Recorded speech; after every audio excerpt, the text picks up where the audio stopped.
Hello, hello. Ron Kellis here with another episode of Automation Unplugged.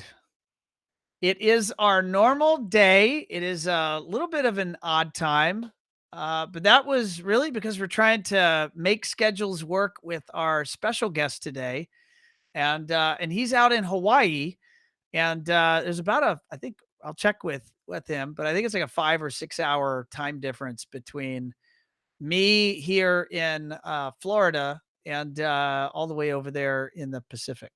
So I'm getting word from David that it looks like we are live on both LinkedIn and YouTube. So if you're out there watching live or if you're on replay, give us a like. Maybe drop into the comment section. Tell us where you're coming to us from. And as we roll through this conversation, don't be shy. Pose your questions. If they're for our guest and or for myself, we'll certainly do our best to answer those live. Both David will be getting those to me as well as I'll see if I can follow the feed and see those live as well. So what is going on? Yeah, let's go ahead and let's bring in our guest. So today we are recording show 236. And our guest is Koa Wagner, CEO at Blueprint Hawaii. And I've known Koa for a good number of years. And I think I may even get into how we met, or maybe that first introduction between he and I. We'll talk about that here live. But let's go ahead and bring Koa in. He's running a great business, a great integration business. They do a lot of residential. They also do a tremendous amount of tower business. So a lot of the high rise stuff that's going up throughout the islands there in Hawaii, they are in fact the go-to integration company. So I'm gonna dive into how he did that. How did he secure that position, and how does he maintain that position? And so without further ado, let's go ahead and bring in Koa. Hello, Koa. How are you, sir? I'm good. How are you? I am good. So for all of our guests that may not know you and or may not know exactly where you're coming to us from, give us those deets. Well, as you said, I live in Honolulu, Hawaii, on the island of Oahu. Born and raised here, spent most of my life here.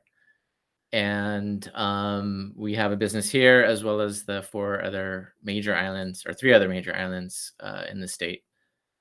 So we have offices in Kauai, Maui, and the Big Island of Hawaii.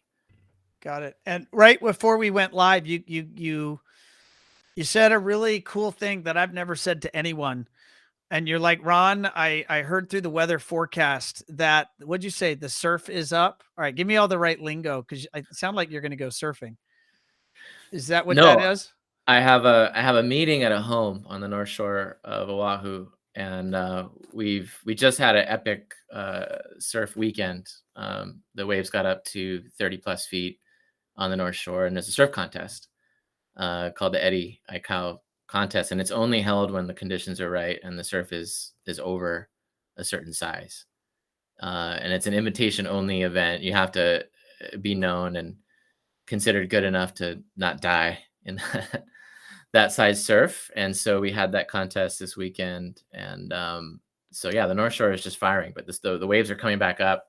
And anytime do you that surf happens, or do you watch that, or what's your, as it affects you, like that surfing event? It's a big deal for everybody out here, whether you surf or not. I can surf. I'm not going to present myself as a surfer that goes out every day. If I could do more of it, I'd love to. But I was talking with Travis Leo, which most people watching this know, just earlier today, and he was asking me about it. And so I had football and that on two TVs in my house on the whole day. Both of those things were, you know, big sports events. How does a big surf event like that happen if it only can happen under the right conditions? Is it then only pulling local talent, or do you There, know the weather conditions far enough people can fly in and compete in that event? well, so in general, every winter, um, most or a lot of professionals that want to compete in the competitions out here, there's a holding period or it's the season really, but then for each competition there's a holding period because the Okay. conditions have to be right. And so they just live out here. So they're already on the North Shore waiting for Okay. these things to happen. And then the buoys and the swells give you enough information that, days ahead that the conditions could be right.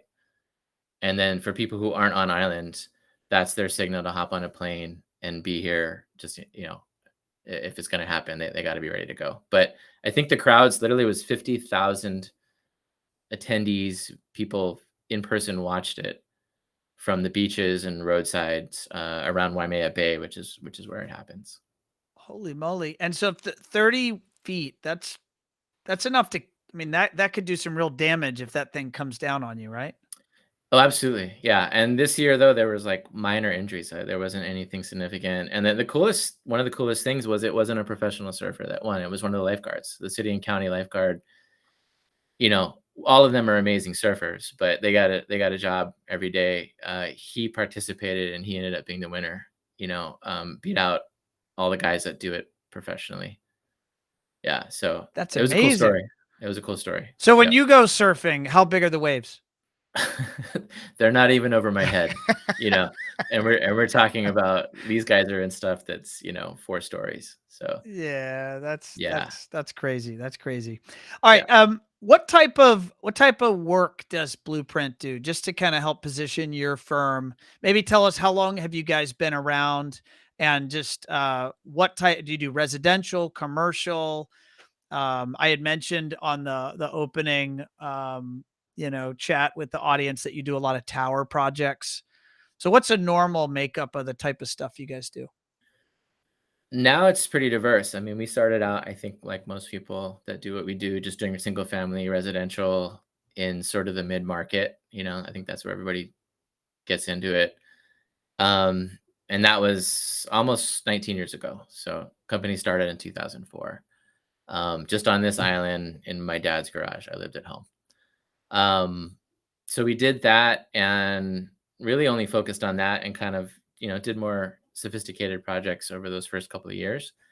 Um, and then '08 came and, the economy started to tank and we almost went out of business. I mean, by 2010, I had no more employees. I had peaked at 12 and was down back to me in a storage unit. So the Great Recession, I don't know what they're going to call our current period, but the Great Recession of '08, '09, '10, that hit you it guys pretty almost hard. it almost completely shut me down and hard process to go through. I mean, laying off people in rounds, frankly, not laying off people fast enough, but trying to keep things going and keep the lights on and tell everybody like if we get one more job, we'll be okay. But by the end of it, it ended up just being me. And that was like 2010.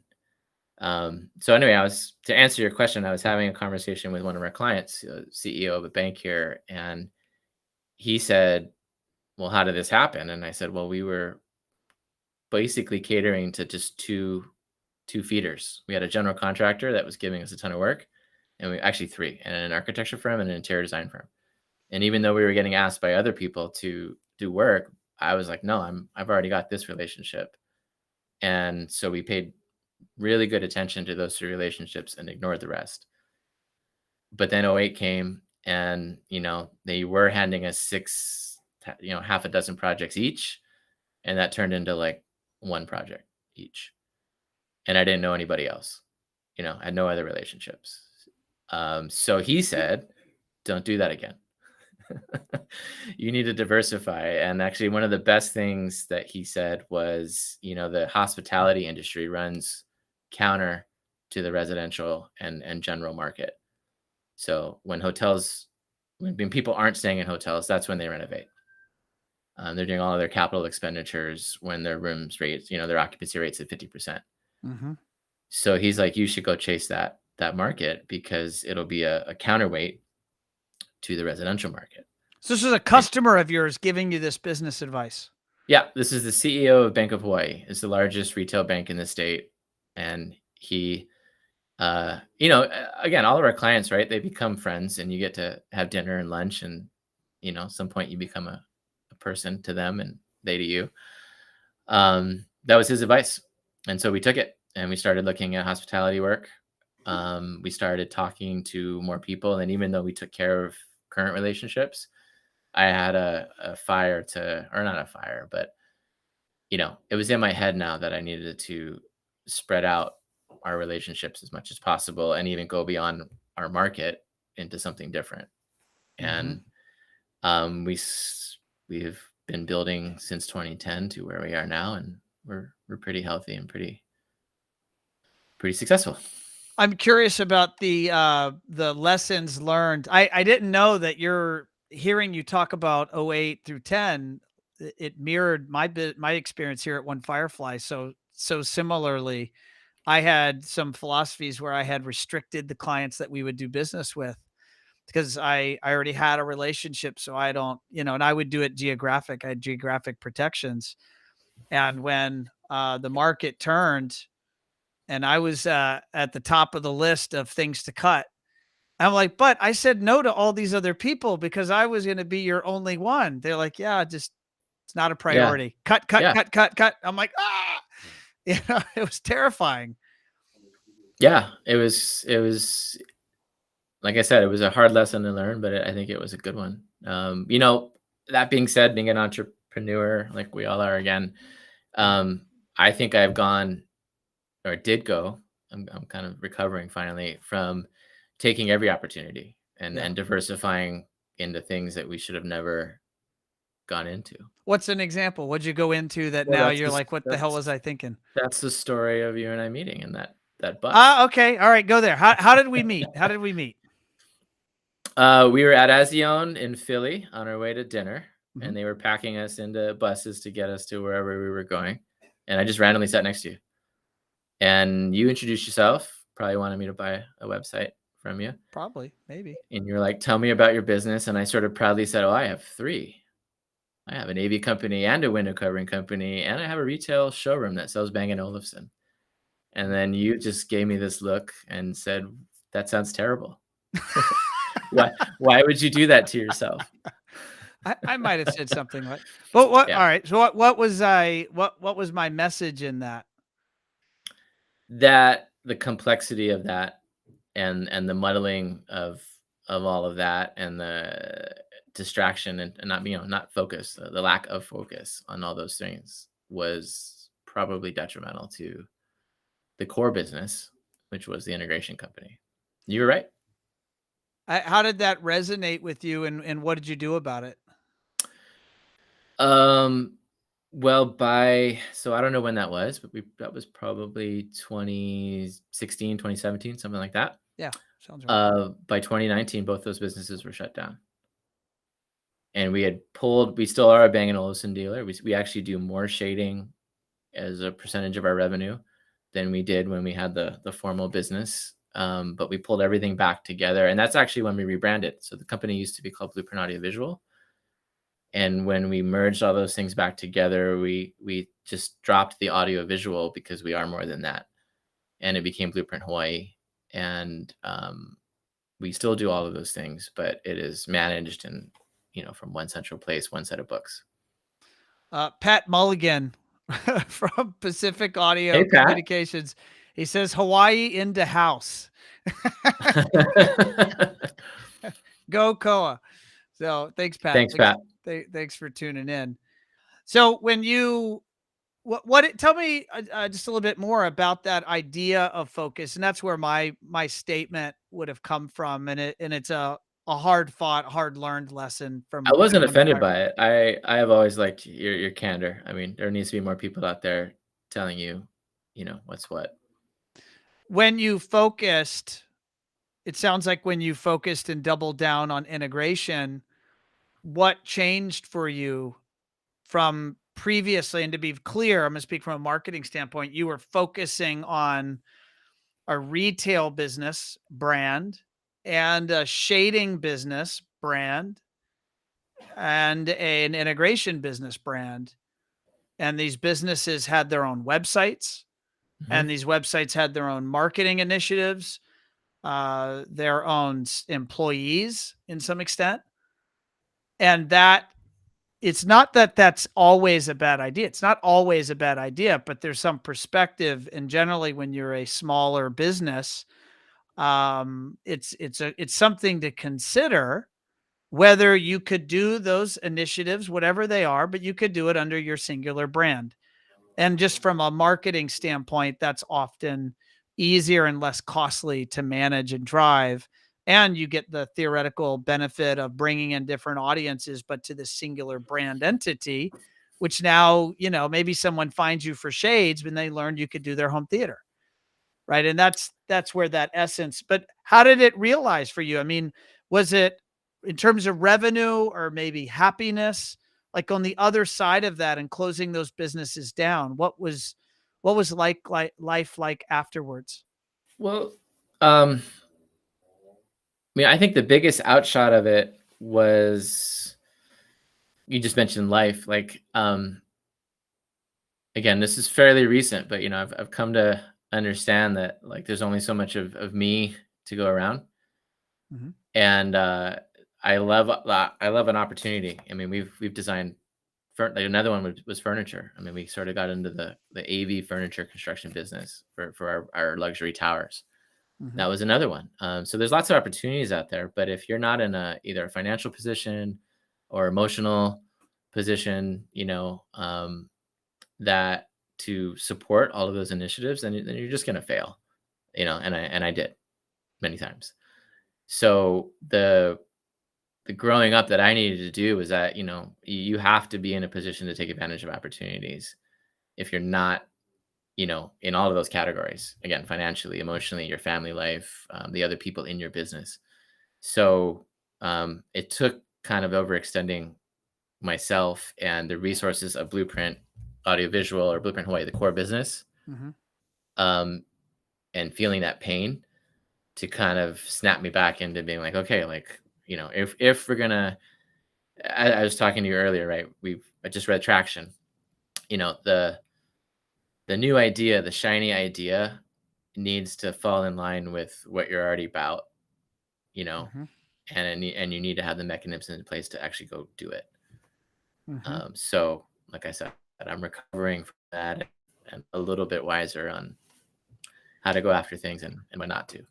Well, and like you said, we were chatting before, and one of the magical answers that that you had mentioned you're practicing more today is knowing when to say no.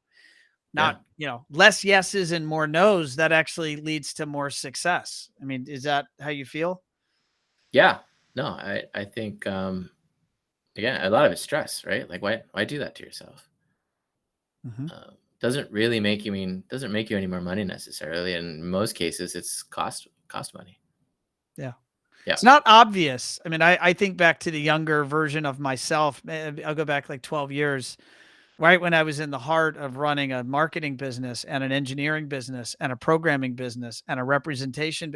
Frankly, I was trying to figure out what's going to work. What can I do that I love that I can be the best at that also will help me feed my family and grow?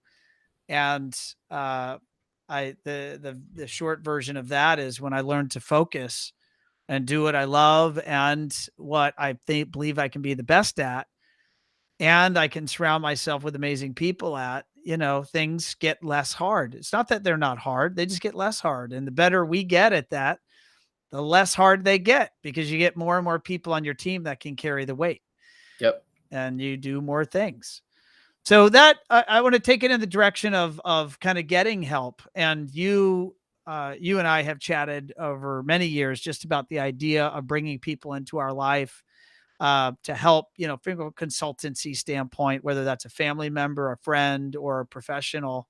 Can you kind of walk us through what that journey was for you of bringing people in to kind of provide counsel or advice? And is that something anyone listening should be ashamed of doing, or is that something they should embrace?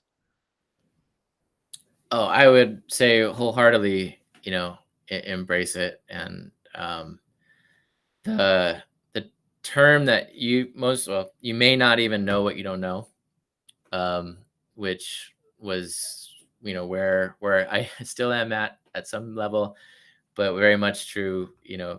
5 or 6 years past. Um, you know, like I started out as a bartender, and I met a guy who owned a Navy company. I didn't go to business school, didn't have any credentials to do any of this really, but I found that person and what he did interesting. And long story short, that's what pulled me into the business. Mm. So, and I think a lot of us in this industry come in from the technology side. We're enamored with the gear, or we think it's cool.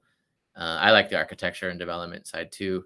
But again, none of it's business. You just don't have those tools. So consultants who that is what they do, and that is their education, coming in to make you aware of just how many holes you may or may not have in your operation, and then how to fix them ideally, is a big help.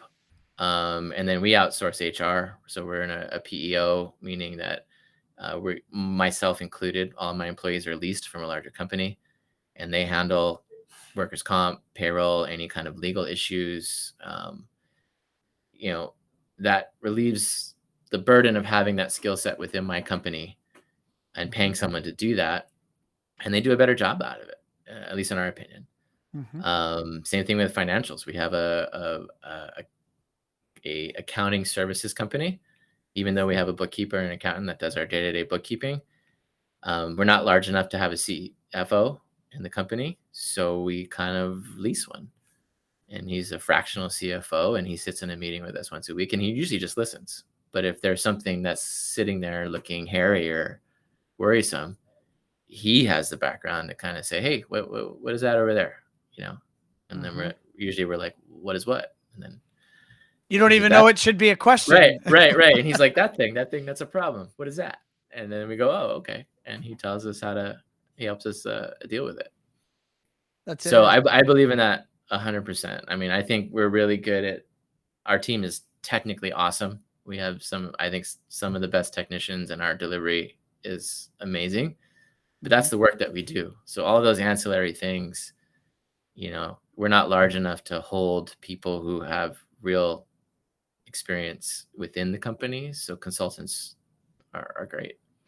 So you mentioned the book Traction and EOS, and any of our listeners know that we're practitioners here at One Fireflies, and we believe in that system, and it's a great way to level up the game.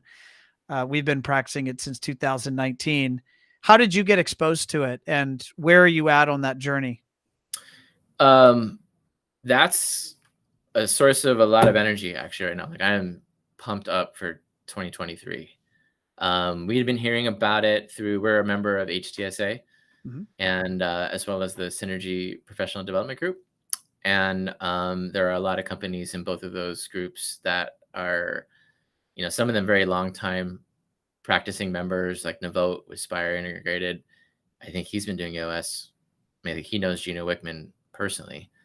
And they've been doing it, I think at least 5 years. So I looked at a company like that seems to be just firing in all cylinders and with a good culture and clarity of vision. And other people like George Harrison, and anyway, just a lot of colleagues and peers who have been in it and have, I think without exception, said that it was transformative in their business. So my goal to myself was to read Traction over Christmas break, introduce it to my leadership team, which we just did last week. We met with 2 different implementers. We did the 90-day session with each, or 90-minute session with each. And we came to a conclusion this morning on which one we were going to go with. So we're looking at Focus Day coming up, and hopefully we're off to the races. I'm extremely excited about the whole prospect of it.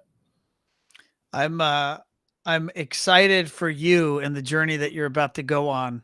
And here I am looking back 3 years from when we started. And I can say confidently, One Firefly is a different company than we were 3 years ago. In every facet, people, process, top to bottom of the business, our approach to growing the business, aligning around vision, aligning around core values, the way we hire, the way we manage, it gives you a different lens. And for anyone listening or watching, you can try to self-implement. It's a thing. You can read the book and try to do it. I definitely don't recommend it.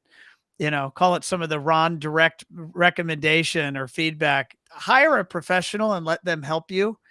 And particularly if you're a strong-willed CEO or owner or voice in your business, it's a lot more productive and frankly fun from my point of view if you're a participant in the room and not the person that's trying to lead your team through a process or methodology that you're just learning yourself. I don't know. Did you have a similar or do you have a similar opinion, Koa? Did you contemplate trying to self-implement? For 10 seconds. It's everything you just said, and and layer onto that the fact that I have tried to take my company through previous initiatives, whatever they were, and failed. So there's a little bit of jaded kind of with the rest of my team, like, okay, here we go again, Yeah. yet another one of Koa's ideas. Yeah. We So come home, we read a book, we watched a video, we listened to a podcast, we have an idea, we yeah, bring it to our team, and then the eyes roll. right, yeah. Right? Yeah, they're hearing me talk, and they're like, okay, yeah, you're the guy that opened the window covering company and the retail store, and look how that turned out. So what are we doing? Yeah. So shifting that to somebody else who's an expert was obvious. I mean, we thought about it because there's a cost. Obviously, the implementers aren't free. Yeah. But I'm hoping, and I have believe that it's going to be worth every penny. That's awesome. That's awesome. I have to mention, my mind is going to this. I recently was reading Simon. I was listening to a podcast, Simon Sinek's podcast, and he does these 20 or 30 minutes. I'll look some like moments of happiness or thoughts of happiness or something. I'll look up the exact name of the podcast, and it led to an article. So now, of course, I've said it, so I have to scan my podcast and get the exact name of Simon Sinek's podcast. There it is. A Bit of Optimism. I had the theme right. I just had the name completely butchered. So it was a bit of optimism. And one of the articles that he recently was talking about, or these ideas, was this idea that we as leaders, we as people, we're operating within the awakened mind or the conscious mind in terms of brain processing and life experiences. And he gives an analogy, a visual analogy I think you and everyone listening can appreciate. He talks about when you are making a decision, you're operating with about 2 feet of information around you. Think of like a visual, 2 feet. It's not a lot. It's not a big circle. But when you are ultimately letting your subconscious, which is what you said, it's how I feel. You hear this concept of gut feeling or gut decisions. But when you allow your subconscious to process into the decision making, and a lot of time that happens in what you could call moments of creativity or self-contemplation, or you're taking a shower, or you wake up in the morning and you have this crazy idea. When you allow your brain to tap into the subconscious real estate of life experience, you actually get access to about 11 acres worth of information that's buried deep inside your head. You've purchased a lot of lessons along the way. Yes, Right? I have. So have I, by the way, countless. Anybody that knows me knows they've been countless, and I still purchase them daily. Yeah, Right? the cost of my education is significantly more than had I gone, and gotten a degree in business, for sure. But that's why the older we get and the longer we survive, we get to lean on both that conscious and subconscious set of life experiences and learnings to then make more informed decisions. That's why with clarity now, I would suppose you'd said, clearly, I'm not going to self-implement. Clearly, I'm going to bring in an outside advisor. I can imagine a younger version of you go, no, I could do this. I'm going to self-implement. So not to beat a dead horse, but there's a lot of value in bringing in outside consultants. And I Yep. want everyone listening to know that, and don't be shy about that. It's a smart thing. I'm going to jump topics real quick because I want to get into something that's fun and it's now. And I know it's top of mind for you. You, in fact, were just telling me about your wife and how she's joined the business and is participating in this conversation. And so I'll start out by saying next month is the Lightapalooza conference. It's in Phoenix. And when is it? It is 20th to the 25th, 20 to 23rd. 23rd. You're going to be there. So why are you going to be at Lightapalooza? Well, we went last year in Dallas, and we have not been in the fixture business. We've been doing Lutron forever, but always stayed on that side of it. But again, kind of HTSA and synergy, and talking to a lot of peers about the benefits, and how the addition of that line of business has been very helpful to their overall business. We're like, okay, we got to do it. So we did. Went to Dallas, met David and Peter right there on the screen. Was impressed with both of them. We signed on with Light Can Help You, and we are one of their partners. And that was a great first year. And then being an HTSA member and talking to Tom and John and the guys who are putting that on, this year is going to be, magnitude times bigger and better, the amount of content, the amount of vendors. So we're still early in our journey in the fixture business, and it's going to be exciting to go there and both see how the show has grown, but just, digest even more what was so great about last year. And here for the listeners, I'm showing on the screen, I'm actually at lightapalooza2023.com. So that's the website. And on that, you can find the show floor and the exhibitors, as well as the presenters, both the education and the panel discussions, along with those that are going to be on the show floor. One Firefly will be on the show floor, which will be fun. We're going to be in this, there's a name for it, but it's like Education Alley over here with Light Can Help You, which is, you said you're a partner with David and Light Can Help You. And One Firefly is also going to be teaching some marketing content around driving sales and marketing around the lighting subject, as well as a panel discussion with some integrators that are leading the way. And that panel discussion actually is going to be sponsored by DMF Lighting. So that's going to be, if you're planning to go to Lightapalooza, check this out and look at the itinerary. I talked to Tom maybe a week or two ago. I think registrations were already up over 500 planned attendees. Yeah, the main hotel's booked, so rooms now need to be sought off that property. Elsewhere. Yep. Are you staying at the main hotel, or do you come in later? Yeah, we jumped in pretty early. Again, I was happy that it's happening, in its second version, and my wife and I, who's our lighting designer at Blueprint, we're doing a competitive bid on a lighting fixture package. And we're dealers, but the package specified Lucifer, but they wanted a value engineer alternate. And she was like, well, how do we know, how much of a value engineer is this WAC fixture down from the Lucifer product? And I'm like, well, one of the reasons we're going to Lightapalooza is we're going to go hold both recessed housings in our hands. And that way, when we sit in front of a client, we can say, yeah, it's equal, or, maybe it's less here and less there, but we'll have that firsthand knowledge of, instead of just hearing, reading a spec sheet or talking to a rep. Tell me about that journey of your wife joining the business in the capacity of lighting designer. How did you guys come to that decision? Very carefully. Very carefully. Very carefully. Okay. No, so my wife is an interior designer by education. She graduated with a degree in interior design from Chaminade University, which is a local four-year college here. She went to work at a large architecture and design firm called Wimberley that does work in Hawaii, but actually globally. They're a huge hospitality level design firm. And then life continued. Children came into the mix. She decided to, stay at home, raise kids. And that was a while ago. So they will be, they're 15 and 17 at the moment, almost 16 and 18. So a couple of years ago, as they started being somewhat self-sufficient.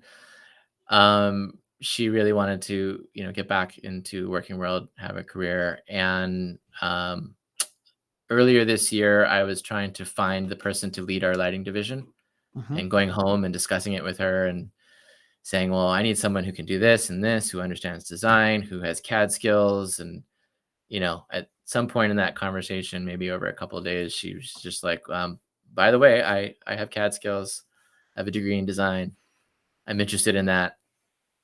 Why don't I do that? And I was like, yeah. So we had a few more conversations about, me working, being the boss and calling the shots around here, and then hopefully that not complicating our personal life. But I think, I mean, we're both really even keeled, level headed people. So we just sort of talked it through. She said what her concerns were, and it's been great That's so awesome. far. What Yeah. sort of growth since you've decided to focus on the category? Not that I need sales numbers, but just have you seen an uptick in fixture sales? How has it, I think one of the themes of lighting from what I know and spending some time with Tom is that it gets you, the integrator, into the project much earlier and often can have an outsized impact on the totality of what you do for the project more than even just fixture sales, particularly if Yeah. you're in early. So how Yep. has that kind of presented itself to you, or what has it resulted in the last 12 months for you? So it's certainly new, but what's exciting, uh, it's happening, on a couple of different levels. So, Light Can Help You has a process where we, for example, brought an architect into our showroom. We scheduled a meeting with them where they explained, their process and how it dovetails with us, and what the outshot for the designer or the client is. That's been received extremely well. You know, the way they go about explaining, fixtures as a cost per square foot rather than focusing on a single fixture costing $500. Mhm. And if Pat's still listening, I mean, we're fortunate to have projects where the overall construction cost could be $1,200, $1,500 per square foot. Mhm. So to explain that to a client, being like, look, like we can raise your game, significantly. The quality of everything will go up, and we're going to add 15 to $25 a square foot to that cost. That's a fraction of the overall construction cost in their mind. They're looking at it differently. Mhm. So we've gotten a lot of successful traction, with people somewhat really, I was talking about contractors and architects. Whereas before they would go, a catch a fixture is $900. Oh my God. But they're not juxtaposing that towards the total project. And then when you look at it in those terms, it doesn't seem like such a stretch. Mhm. So it's gone well there. And then on the flip side, when we're having conversations about other things like speakers or TVs, if people are in our showroom, lighting fixtures and controls are quite prominent now. Mhm. And it's just almost automatic. It's like, oh, can you do the fixtures too? And we're like, yeah, we can. How do you Yep. handle friction, if any, with the electrician? Um, we haven't run into it so far. I mean, I would say in general, this is a promotion for Hawaii, and again, the Mulligans are tuning in. Um, it's really copacetic out here. I mean, I hear stories from other parts of the country about integrator against integrator or trades against trades, and I think Hawaii in general, like our biggest competitor, Specific Audio, is our biggest competitor. Um, Yeah. we know, they know, and we know each other's personnel. They're friends. You know, we've had, like, Sonance, for example, has hosted you know dealer days in our facility, and they have all come. It's not weird for Pacific Audio to come in our showroom, or vice versa. And Home Automation Hawaii, Matt Yalechko, Yeah. same story. I mean, we're all in this together, trying to raise the game for integration. And yeah, we do compete sometimes or bid against one another, but it's I think a pretty healthy, friendly relationship. It's a healthy mindset. I believe in an infinite mindset. people ask me about competitors or whatnot, and I'm like, it's a state of mind. There's enough work out there. There's enough people that want help, need help. It's a waste of time and energy to be focused on the competitor. Focus Absolutely. on how to expand the pie, how to serve more people, how to be more valuable, how to be more in demand. You focus on that and solve those problems. There's an unlimited amount of business out there. Mhm. And Yeah, I mean, our biggest competition collectively is people flying in and doing work in our market. yes, now damn So those Californians and Oregonians I'm and not naming Seattleans. names. I know I'm Many of doing it. I'm them. doing it for you. Those No, Coloradans and all of those people from those other markets. and those guys are friends, and we'll welcome them. But I mean, if we can demonstrate that the quality of execution, the service, the Yeah. design is on par with those companies that may be coming in, then ideally contractors and clients say, hey, I don't need to import my integrator. I have an equal or hopefully better option locally. Yeah. I when I used to work for Crestron, I used to manage the Caribbean. And there were certainly, I think, in some occasions, valid arguments where, customers would want a certain level of quality and they would need to bring in an outside, usually a US based integrator to provide that quality. And they would bring those integrators in from New York or Florida or Chicago or wherever they came from. Um, it's not the case in Hawaii. It's the level of quality of local service provider is second to none. It's comparable to any state in the country. So it sounds like it might just be awareness or what, why is it? Why would someone, the person, the consumer building a house or modeling a business or doing a tower, what's the logical reason they would want or think they need someone else? Well, I mean, I think there are some good reasons. So we're in a vacation sort of luxury market, so a lot of our projects are secondary homes. Mhm. And that integrator, wherever they're from, let's just say Colorado, if they've crushed it on that job, there's a level of trust and familiarity with that company and its people and its culture. Sure. So yeah, like, I mean, if they've knocked it out of the park, it's obvious. And I'm a homeowner, and I don't really know what my other options are. It seems like a pretty natural thing to say, you guys did a great job here. Would you mind coming to the Big Island and doing my house there? Yeah. That